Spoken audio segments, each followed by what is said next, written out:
Isa nga si Kapuso star Jillian Wards ang pinag-uusapan ngayon sa social media. Ito'y dahil na rin sa kanyang teleserye na tila hindi na nga daw maabot-abot ang pangarap. Yes, viral sa social media si Doc Annalyn kasama at ang kanyang mga kasama sa nasabi nga pong controversial na teleserye. Na hanggang ngayon po medyo matagal-tagal na rin na nag-e-ere sa nasabi nga pong GMA Network. Ito'y dahil na rin sa pagtangkilik ng mga tao. At hindi natin maikakaila na talaga namang sumikat ng husto si Doc Annalyn o Jillian Wards sa nasabi nga pong teleserye na ito na mukhang mahaba-haba pa ang tutunguhin ng nasabing storya.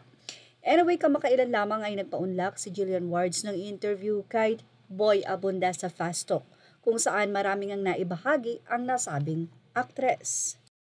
Kung saan ilan sa mga kontrobersyal na issue ang sinagot nitong si Jillian Wards na wala nga raw katotohanan.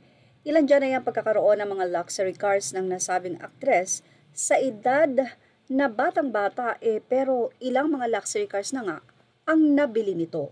Kaya naman iniintriga at medyo sumamanga ang loob ni Kapuso star na si Jillian Wards dahil sa ipinapakalat na mga fake news ng kanyang mga bashers na di umano ang mga luxury car na ipinost niya ay hindi naman niya pera ang ipinambili dito, kundi ito daw ay bigay ng isang old rich politician businessman. At nabanggit pa nga ang pangalan ni dating Ilocos Sur Governor Chavit Singson.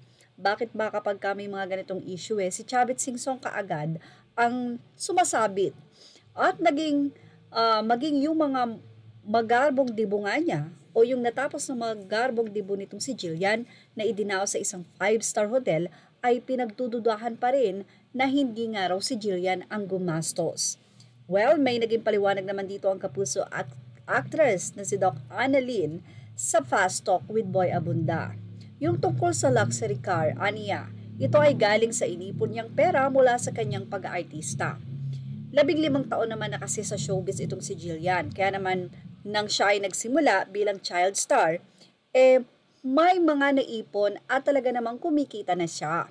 Yun namang ginastos sa kanyang debut ay may ambag din daw doon ng GMA Network maging ang kanyang mga ini-endorsong mga produkto.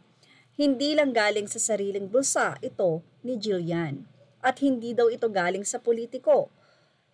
At ayon sa kanya, dedicated at hardworking si Jillian at focus sa kanyang career. Wala pa sa agenda ni Jillian ang mag-boyfriend.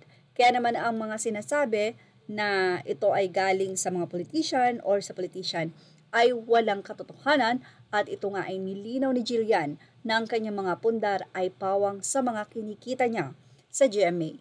Anyway, nang magsimula naman si Jillian Wards bilang child star at ngayon nga ay dalaga na siya, hindi naman talaga siya nawala ng project. At isa na rin na maituturing na big star si Jillian Wards ng GMA 7. Lalong-lalo na nga at patok na patok ang kanyang serye na si Doc Annalyn. Well, ano masasay niyo about dito? Ilagay na ang inyong opinion sa ating comment section.